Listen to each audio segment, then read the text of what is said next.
Assalamu alaikum everyone and welcome to the late night show with Bilal Khan and Sarah Johnson।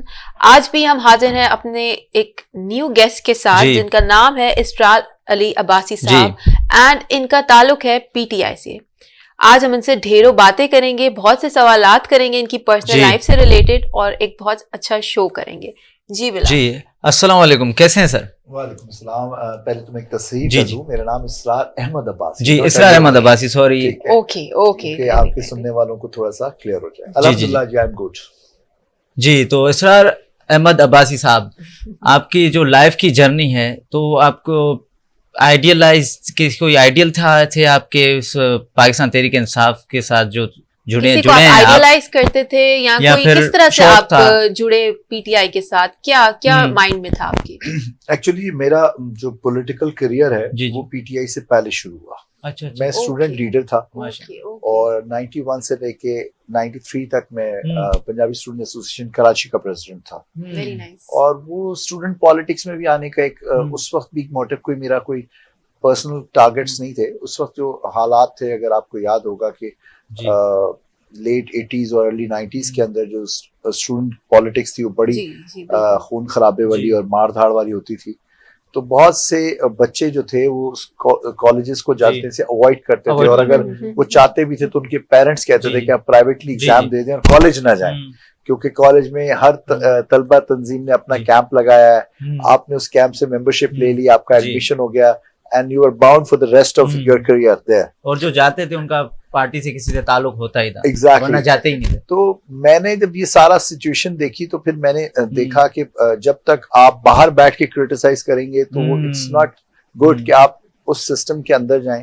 तो मैंने उस जमाने में student politics में ये चेंज किया कि ठीक है, आपको एडमिशन में हेल्प आउट कर दिया किसी भी तलबा तंजीम ने, लेकिन यू आर फ्री कि आप उस तलबा तंजीम की एक्टिविटीज में एक्टिव होते हैं या नहीं होते। जी। तो हाँ, चॉइस इज योर्स। हमने कॉम्प्लीमेंट मतलब उसको कंपलसरी नहीं किया कि आप बाउंड है कि आपने आपका एडमिशन। अच्छा, बहुत से स्टूडेंट्स उस जमाने में ऐसे होते थे जिनको ये भी नहीं पता था कि अगर हमारे मार्क्स कम है, हम स्पोर्ट्स में बड़े अच्छे हैं तो स्पोर्ट्स कोटे पे हमारा एडमिशन हो सकता है। और तलबा तंजीमें उन पर ये एहसान चढ़ाती थी कि देखो तुम्हारा एडमिशन मेरी वजह से हुआ है, डॉक्यूमेंट्स में वो स्पोर्ट्स कोटे पर हुए हैं क्योंकि वो कोई ना कोई स्पोर्ट्स से रिलेटेड उनकी एक्टिविटीज होती थी। अवेयरनेस तो ये सारा कुछ करने के बाद फिर जब मेरी स्टडीज कंप्लीट हुई 95-96 के बाद तो फिर पीटीआई बनी। मैं खान साहब को एज ए क्रिकेट फॉलोअर था। मैंने खुद कराची में बहुत से ऐसे लोग हैं जो खान साहब को एज ए क्रिकेटर बहुत फॉलो करते रहे हैं। एग्जैक्टली। देखिए सारा इसमें इम्पोर्टेंट चीज क्या है, देखें आज हमारे माशरे में जिस चीज का सबसे ज्यादा फुकदान है वो हमारे हीरोज नहीं रहे। जी बिल्कुल। जब हम यंग एजेस में थे तो हमारे सामने स्क्वैश में जहांगीर खान, जहांगीर खान, इमरान खान, जावेद, एक ही स्पोर्ट्स रह गया, क्रिकेट रह गया, वो भी बहुत कम। उसमें भी आप देखिए ना कि वो हीरोइज्म नहीं रहा। जब से स्पॉट फिक्सिंग आई तो क्रिकेट को उस तरह से आइडियलाइज नहीं किया जाता, हॉकी खत्म हो गया, हॉकी आपका खत्म। तो आज आपके मुआशरे में जो हीरोइज्म वो क्या है, आप मूवीज में देखते हैं एक विलन जो है मुआशरे का बिगड़ा हुआ नौजवान है, उसको लोग आइडियलाइज करने वाले। तो अगर इमरान खान को देख के उस वक्त के नौजवानों ने क्रिकेट शुरू की तो आज 30 साल बाद भी वो क्रिकेट के मैदान में अपना रंग दम।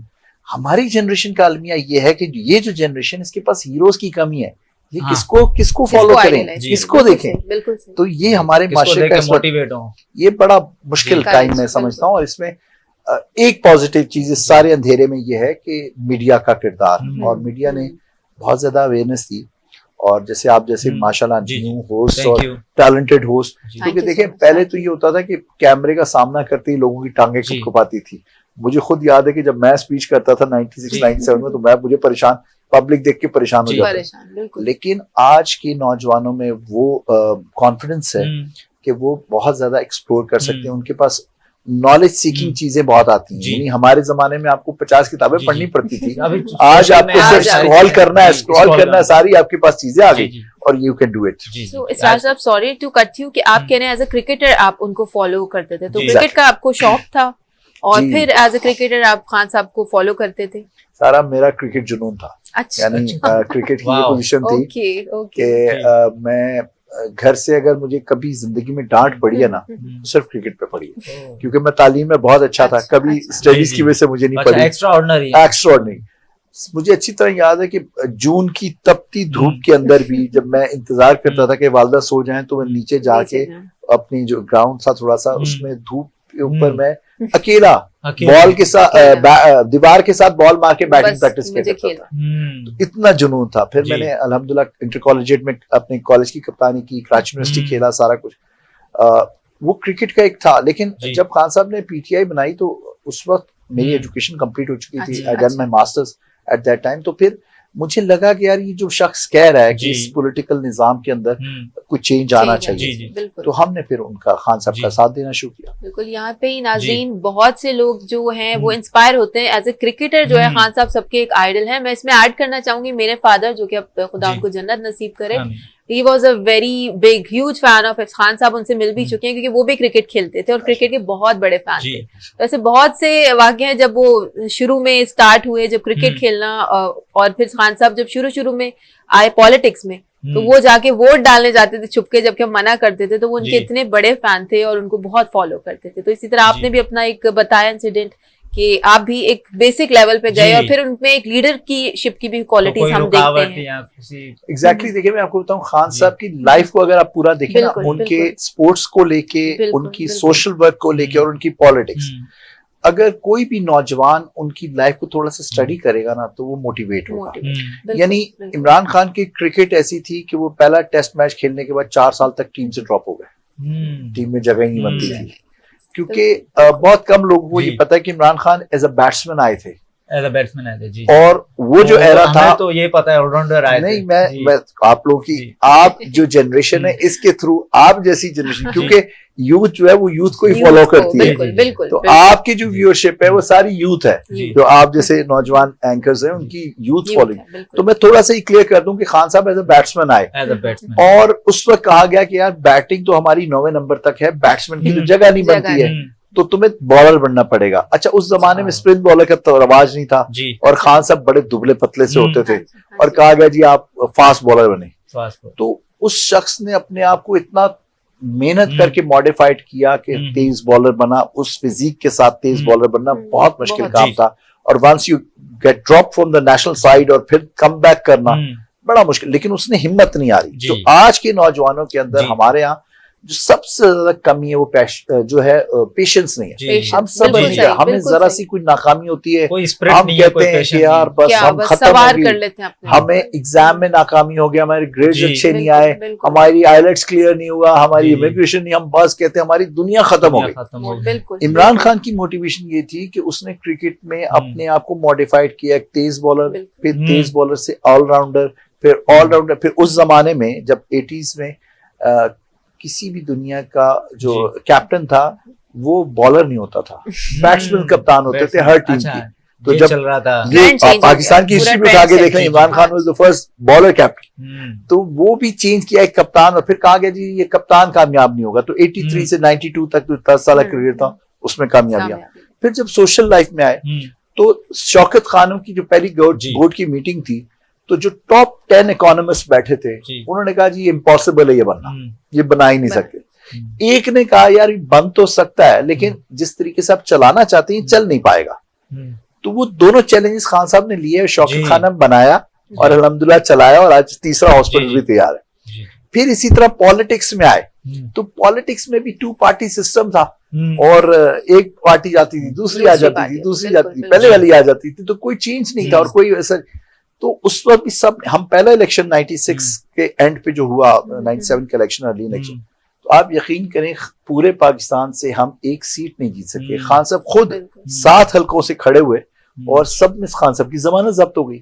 तो अगर वो आज का पॉलिटिशियन, आजकल के जिस तरह पॉलिटिशियन आते हैं, वो एक इलेक्शन के 2 इलेक्शन के बाद कहते हैं यार हमारे बस की तो बात नहीं, लेकिन उन्होंने उससे लेके 2002 तक जब हम पूरे पाकिस्तान से एक सीट जीत सके, फिर उसके बाद 8 और फिर 11 और 13, तो ये सारा उनका करियर आप देखें तो एक मोटिवेशनल है कि आपने हार नहीं मानी। Don't give up, don't give up. आप हारते उस वक्त है जब आप हार मान लेते हैं, जब आपने शिकस्त तस्लीम कर ली तो फिर आप गए। तो ये एक चीज मैं समझता हूँ आज नौजवानों के अंदर बहुत जरूरी है, लैक कर रही है। हम आप देखें ना, थोड़ा सा अगर आपकी इंटरनेट की स्पीड डाउनलोड थोड़ी सी स्लो हो जाए तो मोबाइल फेंक देते, पेशेंस नहीं है। वरना जितनी टैलेंटेड कौम पाकिस्तानी है दुनिया में, मैं आधी दुनिया घूम चुका हूँ, इतनी टैलेंटेड कौम पूरी दुनिया में कोई नहीं। लेकिन यंग जनरेशन है ना इधर, हमेशा यंग रहे हैं। देखिए 60+ आपकी जो है पॉपुलेशन का 60% से ज्यादा यूथ है जी। ये पूरी दुनिया में सबसे हाईएस्ट रेट है। अब अगर इसके अंदर जिसमें इंटेलिजेंस भी है, जिसमें स्किल्स भी हैं, जिसमें हर चीज है, सिर्फ एक पेशेंस आ जाए, बर्दाश्त आ जाए।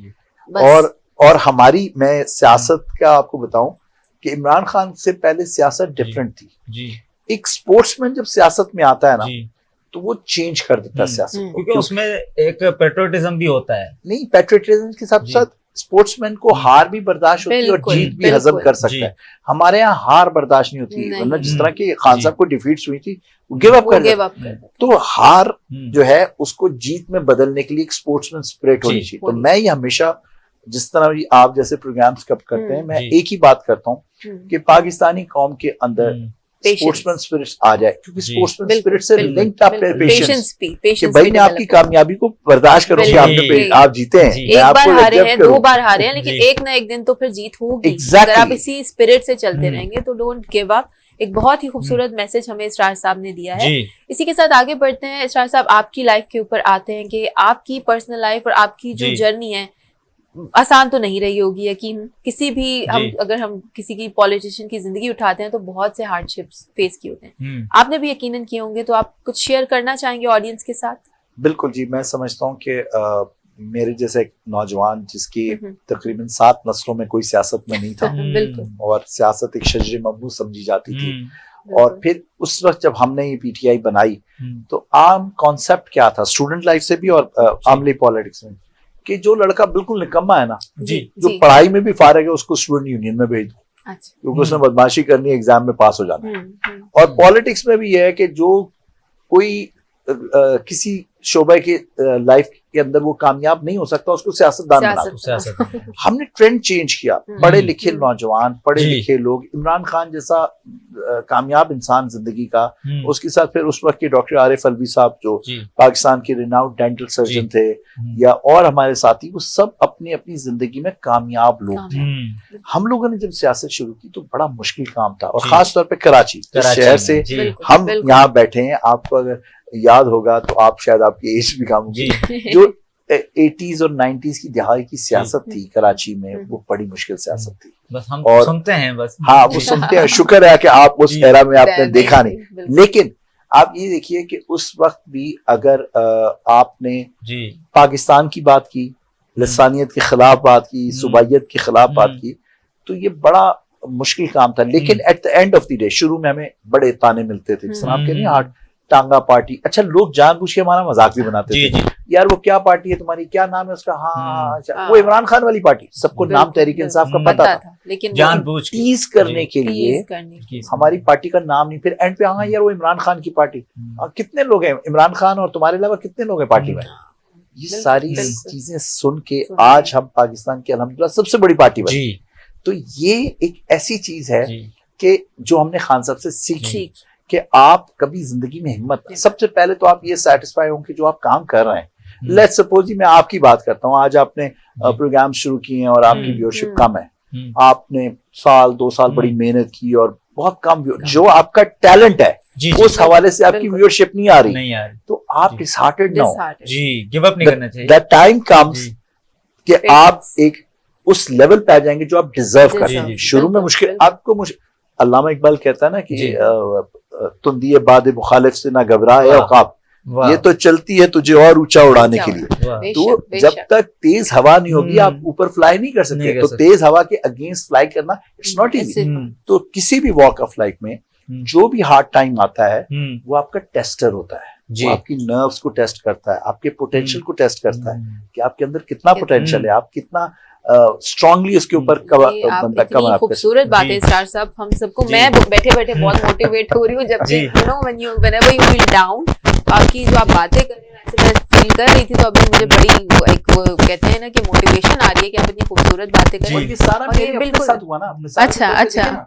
यहाँ एक सियासत ये थी कि आपका बाप सियासतदान है, बेटा सियासतदान आ गया, उसकी नस्ल दर विरासत से, या तो आपके पास बेतहाशा पैसा है। मैं मिडिल क्लास नौजवान था, मेरे पास पैसे की परवाह नहीं, सिर्फ क्या थी, तालीम थी और शऊर था कुछ सोसाइटी में अपना कंट्रीब्यूट करने के लिए। कि यार सियासतदानों को लोग बुरा कहते हैं, आपने भी कहा ना कि सियासतदान की लाइफ सबसे मुश्किल लाइफ बिल्कुल, इसलिए कि उसकी सैक्रिफाइस होती है अपनी फैमिली। जी, हमें गालियां भी पड़ती हैं, सब कुछ पड़ता है, लेकिन हम फैमिली टाइम, मेरी वालदा अभी वो प्रोग्राम देख के तो बताएंगे आप कि वो अक्सर मुझे एक जुमला कहती हैं कि तुमने घर को होटल समझा हुआ है और सिर्फ सोने के लिए घर आते हैं, बाकी ना तुम्हें किसी तकरीब में मिल सकते हैं, ना किसी खाने पे मुलाकात होती। तो ये बड़ा मुश्किल होता है कि आप अपनी फैमिली टाइम को जो है आप अवामी टाइम के लिए वक्त करें। बिल्कुल, बहुत ही खूबसूरत बातें जो है वो इसरार साहब ने हमसे शेयर की हैं, इतनी ज्यादा मोटिवेटिंग। आई एम श्योर कि यंग यूथ जनरेशन है वो बहुत ज्यादा मोटिवेट। कुछ रूटीन के हवाले से कोई मोटिवेट कर दें जनरेशन को कि रूटीन कैसा होना चाहिए। आजकल ज्यादा 6-6, 5-5 बजे तक जनरेशन जाग रही है, उठ रही है। इम्पोर्टेंट चीज, क्योंकि मैं नाउअडेज पार्टी का स्पोर्ट्स एंड कल्चर को देख रहा हूँ, इसका प्रेसिडेंट भी हो सकता हूँ। जी, मेरे नजदीक जो सबसे इम्पोर्टेंट चीज इस वक्त है कि हमने अपने ग्राउंड्स गैराबाद जी, ग्राउंड्स बहुत कमी हो गई, ग्राउंड्स हेल्दी एक्टिविटीज हमने मोबाइल पे सारे गेम शुरू कर दिए, स्पोर्ट्स एक्टिविटी खत्म हो गई, सारा कुछ, हमारी हेल्थ खत्म हो गई, फिजिकल गेम्स। यानी आप अगर ये आज का नौजवान देखें तो उसको आप कहें कि 1 ओवर करा ले तो 6 बॉलें कराने के लिए उसका सांस खुल जाएगा। हॉकी का 45 मिनट या फुटबॉल का 35 मिनट वो नहीं। तो ये सबसे इम्पोर्टेंट मैसेज मैं चाहता हूँ कि आप जो टेक्नोलॉजी का इस्तेमाल है उसको बिल्कुल करें, लेकिन आप अपने टाइम को मुख्तस करें कि आपका एटलीस्ट आपकी हेल्थ के लिए आप 1 से 2 घंटा रखें जिसमें आपने फिजिकल एक्टिविटी। और ये याद रखिएगा, जिस मुआशरे के अंदर मैदान आबाद होते हैं वहाँ अस्पताल वीरान होते हैं। जी, बिल्कुल सही। जब आप हेल्दी एक्टिविटीज नहीं करते तो फिर आए दिन आपके अंदर, आज नौजवानों में ब्लड प्रेशर का मर्ज आ गया, कार्डिक प्रॉब्लम आ गई, कोलेस्ट्रॉल आ गया, ये सारे हमने कभी अपने बड़ों से नहीं सुने थे, सोचे ही नहीं। आज नौजवानों के कम उम्र बच्चों, मैं अब यकीन करें कई दफा हैरान होता हूँ, 25-25, 30-30 साल के लड़के को कार्डिक अटैक आ रहा है। कभी हमने अपने दौर में 60 साल से नीचे किसी का सुना भी नहीं। तो ये सब सिर्फ एक तो आपकी जंक फूड्स के आप आदी बन गए, आपने हेल्दी फूड्स खाने छोड़ दिए हैं, आप जंक फूड्स, बर्गर, ब्रोस्ट और इन चीजों में चले गए। और फिर दूसरी आपने हेल्दी एक्टिविटी छोड़ दी। आपने जिम, अगर समझते जिम कर लिया तो नहीं, जिम तो ठीक है आपकी बॉडी, लेकिन उस फिटनेस को आप अमली तौर पे, फिर उससे आपका मोटिवेशन और क्या आता है कि आप ड्रग्स से दूर रहें। जी, सही, बिल्कुल। आज सबसे ज्यादा इस नस्ल को अगर किसी चीज से खतरा है वो ड्रग्स। इस किस्म के ड्रग्स आ गए हैं कि जो नौजवान नस्ल को, और जो शुरू में मैंने अपनी इब्तिदाई में बात की थी कि पेशेंस की कमी है, तो उस पेशेंस की कमी का जो सबसे ज्यादा मिस यूज करती है वो ड्रग करती है। या तुम स्ट्रेस में होना, छोड़ यार ये ले बिल्कुल चिल हो जाएगा। अब उस चिल करने में आपने अपनी जिंदगी बर्बाद की। तो from your platform I must convey that कि एक तो आपने अपनी डाइट प्रॉपर रखें, अपनी हेल्दी एक्टिविटी करें, क्योंकि healthy body makes healthy mind. जी, आप ऐसा क्या, मतलब अपने जो आपका रूटीन है इसमें कोई वॉक वगैरह करते हैं, जिम जाते हैं, क्या ऐसी एक्टिविटी करते हैं जो आप शेयर करना चाहेंगे? वॉक, आप जिम जाने का तो टाइम बिल्कुल नहीं होता। वॉक जितनी भी मिलती है या जो भी कुछ होता है, वॉक करना बहुत जरूरी है। और कोशिश ये करता हूँ कि मैं जितना पैदल, क्योंकि बहुत सी दफा ये होता है कि मुझे किसी जगह रैली में जाना है कुछ, तो मैं गाड़ी को 1 किलोमीटर पीछे पार्क कर देता हूँ। एक तो मुझे पार्किंग से भी बच जाता है और वॉक का फिर आने जाने का वो टाइम हमारा हो जाता है। सही। इसरार, जब इसी के हवाले से वॉक का आपने जिक्र किया, तो सुबह उठते ही सबसे पहला काम आपका क्या होता है? जो हम अपने शो पे जरूर पूछते हैं क्वेश्चन, चाय का कप आपको चाहिए होता है या नहीं? चाय लविंग पर्सन है या नहीं? मैं इस तरह नहीं हूँ। मैं पूरे दिन में 1 कप चाय पीता हूँ या कॉफी पीता हूँ, और गर्मियों में तो बिल्कुल भी नहीं पीता, क्योंकि हमने एक कंसेप्ट बनाया यार, सर में दर्द है ना चाय में, हालांकि उसका कोई वास्ता नहीं उससे। ये हमारी एक मेंटलिटी है। एग्जैक्टली। आप अगर ये उसको टेस्ट करना चाहें अमली लाइफ में, तो आप देखें सर में दर्द, अच्छा यार एक खाली कप रखें और क्या मैंने चाय पी लिया, यार मैं ठीक हो गया, आपने चाय को हाथ भी नहीं लगाया, तो it's all in your mind. मैं चाय का इतना लविंग नहीं हूँ। मैं चाहता हूँ कि बस आपका ब्रेकफास्ट बड़ा अच्छा तगड़ा होना चाहिए और उसके बाद आप जी। अच्छा, तो अभी आपका वास्ता पॉलिटिक्स से है, अगर आपको पीछे आपकी लाइफ में, कॉलेज लाइफ में चले जाते हैं, तो आपको इसके अलावा कोई शौक, पॉलिटिक्स के अलावा? मेरा पॉलिटिक्स का शौक नहीं था, मैं हादसाती तौर पे आया। जी क्रिकेट बता रहा हूँ मेरा। अगर मतलब आप पॉलिटिशियन ना होते तो आप क्रिकेटर में देखते हैं हम आपको, क्रिकेटर। बिल्कुल, मेरे अंदर जो जर्म्स हैं, जी, sportsman, pure cricketer, pure sportsman. क्योंकि स्पोर्ट्समैन में मैं अपने मुखालिफ की जीत को भी उसको अप्रिशिएट करने में घबराता नहीं हूँ। मैं इलेक्शन हारता हूँ तो मैं जाके सामने वाले को मुबारकबाद देता हूँ, ये नहीं करता। और पॉलिटिक्स में ये सबसे इंपॉर्टेंट चीज मैं आपको बताऊँ, हम मुख्तलिफ टॉक शोज में बैठते हैं, आपके चैनल पे भी बहुत से टॉक शोज होते हैं, मैं अक्सर एक बात करता हूँ कि देखिए politics is difference of opinion, हमारी दुश्मनी नहीं है।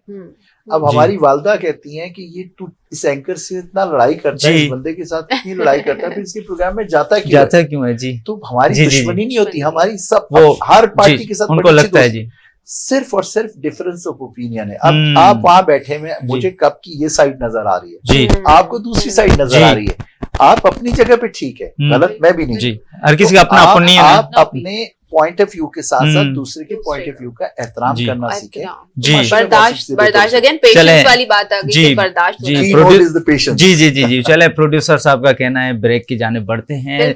हमारे साथ मौजूद हैं इसरार अहमद अब्बासी साहब, जिनका ताल्लुक पाकिस्तान तहरीक इंसाफ से है, मरकजी रहनुमा हैं। इनके साथ आगे बढ़ेंगे दूसरे सेगमेंट के साथ, ब्रेक के बाद हाजिर होते हैं। Stay tuned. वेलकम बैक नाजरीन, हम इस वक्त हैं इसरार अब्बासी साहब के साथ in conversation late night show पर।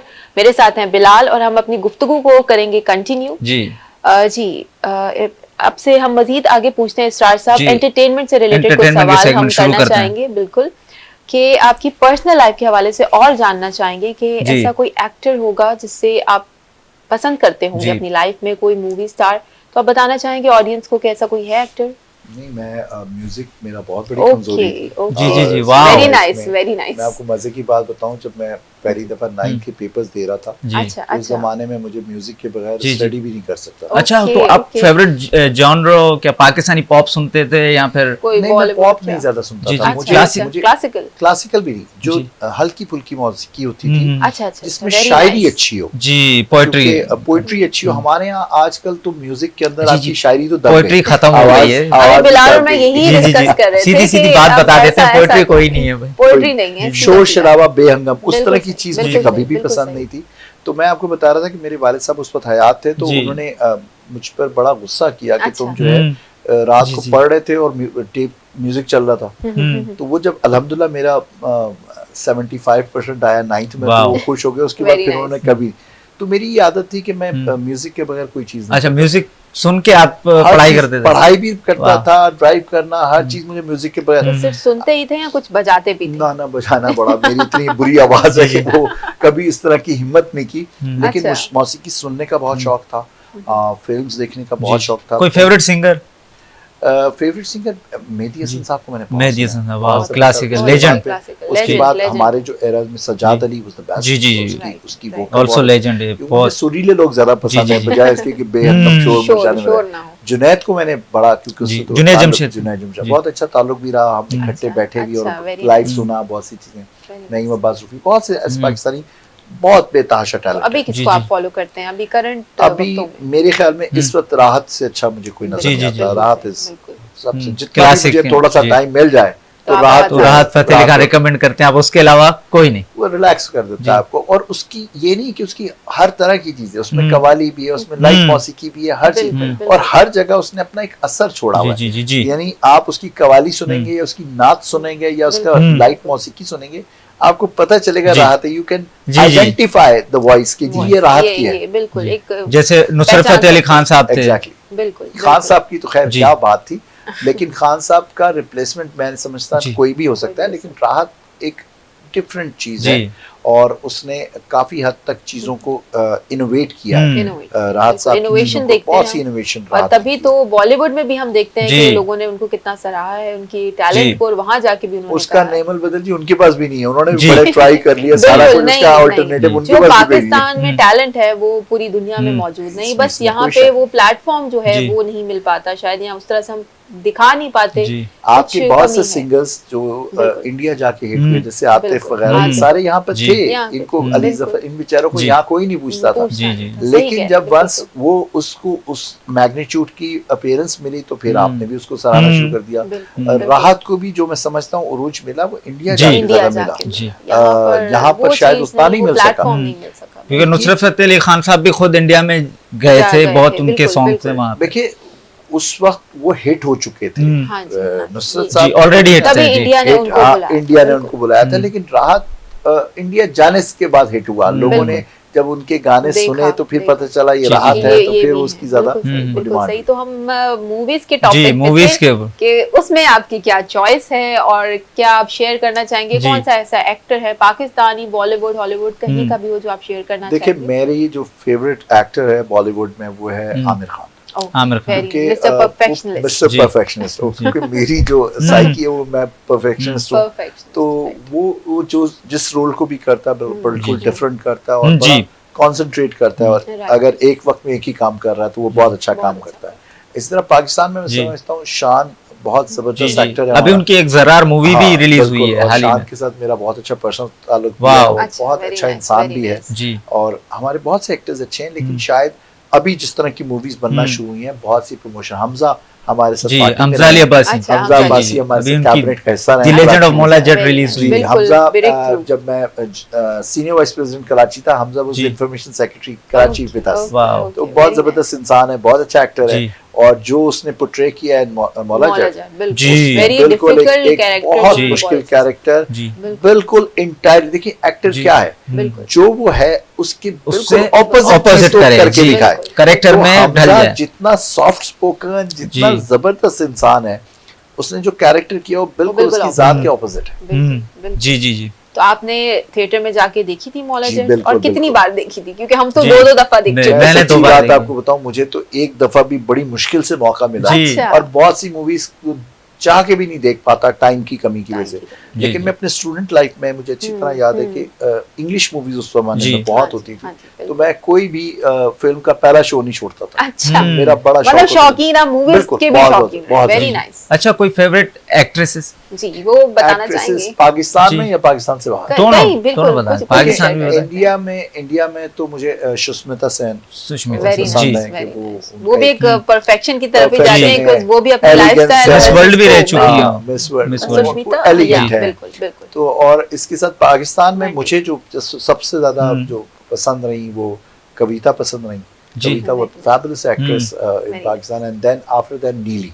ये दो एक्ट्रेसेस मुझे पाकिस्तान की बहुत पसंद थी, जिनकी एक्टिंग भी बहुत अच्छी थी और उनकी अपनी एक एलिगेंस थी, बहुत क्लास थी। बिल्कुल। और मूवीज के हवाले से ऐसी कौन सी मूवी है जैसे आप एंटरटेनमेंट के लिहाज से यहाँ किसी मूवी के कौन से जॉनर आपको पसंद है? लव स्टोरी, एंटरटेनमेंट, थ्रिलर, क्या है, कौन सा? देखिए मैं समझता हूँ कि जो सबसे ज्यादा करीब लाइफ के होता है वो लव स्टोरीज होती है, क्योंकि उसमें ज्यादा ये नहीं होता कि एक हीरो जो है 40 लोगों को मार रहा है या वो पटक रहा है और सारी चीजें कर रहा है, वो थोड़ा सा रियल लाइफ के नजदीक होता है। और मेरे नजदीक मूवी कैरेक्टर्स वही होते हैं जो आपकी आम, यानी जिस मूवी को देखकर आप ये समझें कि आप इसके अंदर होने चाहिए, वो मूवी अच्छी होती है, और बंदा रिलैक्स भी फील करे। हमारी तो बदकिस्मती ये है कि हमने मैं राही साहब का बहुत जबरदस्त इंसान थे, लेकिन हमने एक कल्चर ऐसा करा दिया कि हमने एक गंडासे से 40 लोगों को मारा, फिर वो सनी देओल का एक मुक्के से 40 लोग गिराने।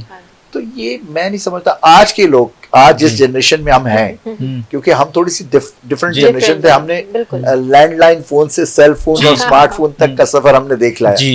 तो ये जो जनरेशन है, इसको अगर वो चीजें दिखाएंगे ना तो ये कहेंगे यार ये क्या पागलपन है। वो हर, तो मैं ये समझता हूँ कि जो एक्शन मूवीज भी अच्छी बनती हैं, अभी for example legends of Maula Jatt बहुत एक्शन को बहुत रियलिस्टिक अंदाज में, बॉलीवुड को पीछे छोड़ दिया है। बिल्कुल। और अगर आप देखें ना इंडस्ट्री को आप ग्रो करते हैं इस तरह की चीजें, क्योंकि आज आपकी ऑडियंस डिफरेंट है, वो ऑडियंस नहीं है जिसने शोर शराबा देखना था और वो करना था। अब देखिए उसमें आपके सॉन्ग्स ना भी हों, तो पहले तो 20वें एरा में ये था कि सॉन्ग्स के बगैर तो मूवी चलेगी जी, फिल्म से ज्यादा सॉन्ग होती है, 12 14 सॉन्ग, सॉन्ग्स के बगैर मूवी चलनी ही नहीं, रेलेवेंस भी नहीं बनता, रेलेवेंस नहीं है, स्टोरी से कोई रेलेवेंस नहीं है, कहीं भी और लोकेशन पे पहुंच गए हैं, ख्यालों में गाना चल रहा है, तो वो बिल्कुल अब नहीं है।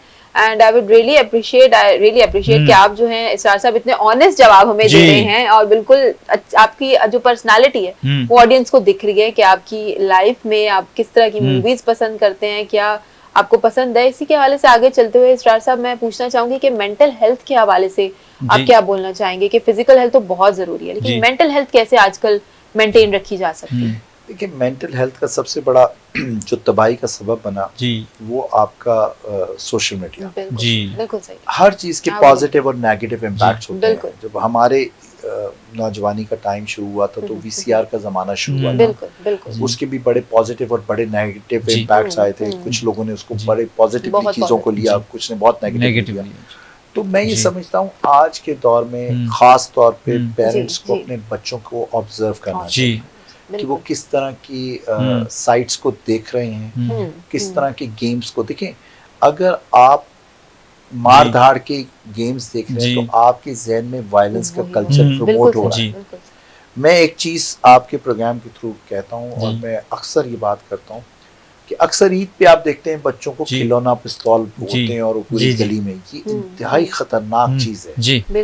इसके ऊपर हुकूमत ने बैन किया हुआ है, लेकिन उसके बावजूद भी ये होता है। अब उससे क्या है कि बच्चे बड़ी खुशी, आप उनकी जगह उनको क्रिकेट बैट दे दें, हॉकी स्टिक दे दें, टेनिस का रैकेट दे दें, कुछ भी, बैडमिंटन की, लेकिन ये जो चीज है ये उनके जहन को बर्बाद कर दे। ये मेंटली आप एक वायलेंस की तरफ चले गए, आपने अपने आप को एक नेगेटिव साइड देख ली। आपकी मूवीज में भी ये पोर्ट्रे हो रहा है कि जी उसको घर वालों ने वो किया, वो घर से उसको निकाला गया, वो गैंगस्टर बना, उसके बाद पैसा भी आ गया, बड़ी गाड़ियां भी आ गई, उसने समझा कि जैसा गेम है गलत जा रहा है। ये गलत है। ये जो मेंटल हेल्थ की आप बात करिए तो हम क्या कंटेंट दिखा रहे हैं अपने बच्चों को, वो फिर यही समझ रहे हैं ना, जैसा गेम है रियल लाइफ भी ऐसा ही होती होगी। जुमला आजकल की हम जनरेशन में देखते हैं दैट हम एंजाइटी का शिकार है, डिप्रेशन का शिकार है, इतने कॉमन वर्ड्स हो गए हैं जो कि शायद यहाँ पहले शायद अवेयरनेस नहीं थी, अब लोग खुले आम बोल सकते हैं।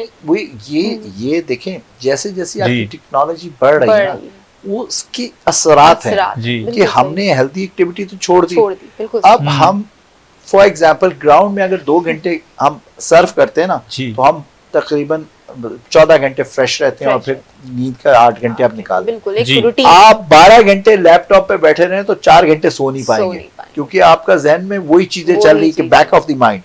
तो ये मेंटल हेल्थ के हवाले से मैं ये कह रहा हूँ कि बच्चों के ऊपर आजकल बहुत सी चीजें आपने देखी होंगी, बहुत कम उम्र बच्चों ने वायलेंस किया। अभी पिछले दिनों एक स्कूल के बच्चों का आपस में झगड़ा हुआ बहरिया में, उसने बच्चे को स्टूडेंट 9th क्लास के 10th को गोली मार दी। तो ये चीजें माशरे अभी बीच में एक हैरेसमेंट भी हुई लाहौर के स्कूल में। एग्जैक्टली।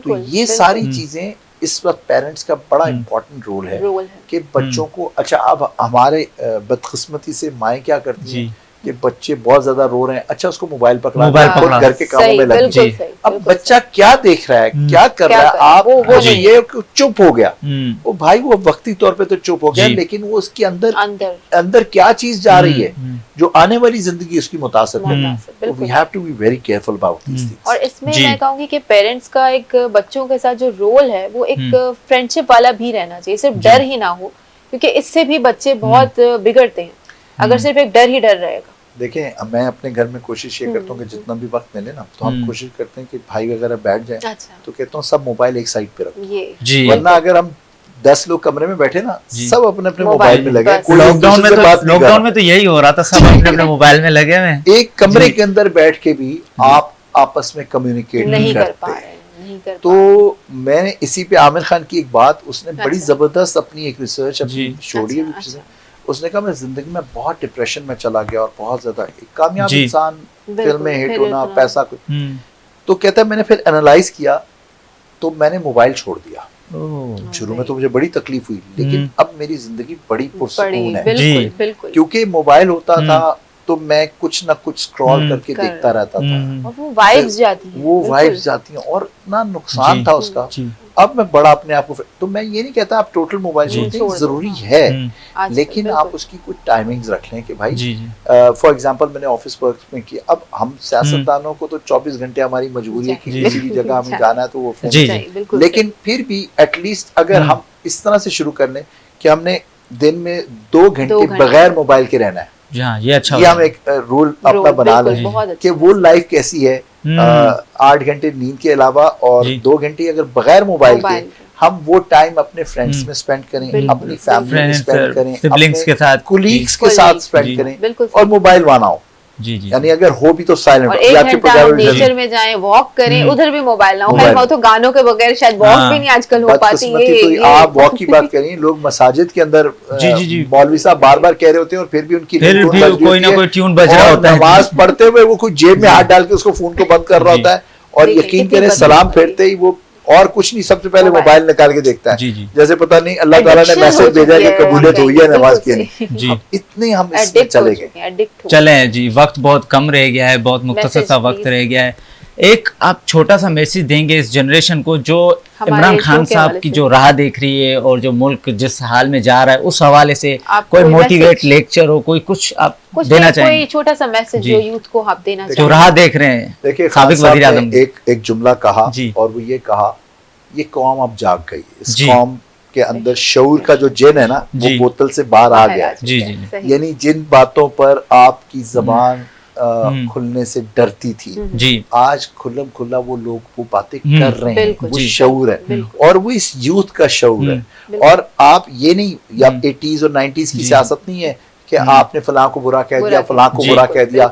आज अगर ये कहती है कोई, इस वक्त की गवर्नमेंट कहती थी इमरान खान ने मुल्क को बर्बाद कर दिया, तो भाई आप 1 मिनट में उसको दिखा सकते हैं कि 22 अरब डॉलर छोड़ के गया था और 9 महीने में आपने 3 अरब डॉलर कर दिए जी। तो ये वो यूथ है कि जो अवेयर्ड यूथ है। सिर्फ और सिर्फ एक चीज जिसका मुझे खदशा है और मैं आपके चैनल के थ्रू इसका मैसेज दूंगा कि डिसहार्टेड ना हो यूथ। यूथ देख रही है कि इमरान खान सारी कोशिश कर रहा है इस मुल्क को ऊपर ले जाने के लिए और सारी चीजें उसके अगेंस्ट की जा रही हैं। अभी इलेक्शंस नहीं दिए, हाल ही में 27 लाख उधर बाहर चले गए पाकिस्तानी। आप ये सोचें, अल्लाह ना करे, अल्लाह ना करे, जिंदगी मौत अल्लाह के हाथ में। अगर इमरान खान को कुछ हो जाता है आपके मौजूदा पॉलिटिकल सिस्टम में, कौन ऐसा बंदा है जिसके ऊपर यूथ रिलाई करते हैं? जी चले, मैं आपको बात कर दूं कि आज से 10 साल 15 साल पहले जब मैं कराची का वाइस प्रेसिडेंट था तो खान साहब ने कहा कि मुझे कराची की यूनिवर्सिटीज में स्पीचेस करनी है। तो हमने कहा खान साहब क्या? बोला हमारी जो क्रीम है ना वो IBM और बड़ी यूनिवर्सिटीज में है और वो बिल्कुल अपना सेमेस्टर एंड होने से पहले इमिग्रेशन अप्लाई कर चुकी होती है जी। अगर हमने उसको रोक लिया पाकिस्तान उठ जाएगा। और हकीकतन वो जनरेशन रुकी है तो पाकिस्तान की अवेयरनेस आई है। आज हर बंदा क्वेश्चन करता है, लॉजिक पूछता है, भाई ये पैसा था अब कहाँ गया? आपसे सवाल, इससे पहले तो हमने बिल्कुल कभी सुना ही नहीं था ना। लोगों को ये नहीं पता था IMF क्या होता है, लोगों को FATF का नहीं पता था। ये सारी अवेयरनेस बजट के अंदर, एजुकेशन, बहुत ही अच्छी बातें, बहुत ही अच्छी बातें की है, जो है इंफॉर्मेटिव चीजें भी पता चली हैं। तो इसी के साथ हम शो को यहाँ शो का इख्तिताम की तरफ बढ़ते हैं। प्रोड्यूसर साहब का कहना है वक्त बहुत ही कमी है वक्त की। इंशाल्लाह अगले एपिसोड मिलेंगे। हमारा मुल्क शाद रहे, हमारी दुआ है। Thank you sir. डॉक्टर इसरार अब्बासी जिनका ताल्लुक पाकिस्तान तहरीक इंसाफ से था, उनके साथ बहुत मजा आया हमें बातचीत करते हुए। उन्होंने मोटिवेट किया और क्या कहते हैं उनके साथ पर्सनल लाइफ के बारे में बात की। इंशाल्लाह नेक्स्ट वीक मिलेंगे। अल्लाह हाफ़िज़। न्यू गेस्ट के साथ। अल्लाह हाफ़िज़।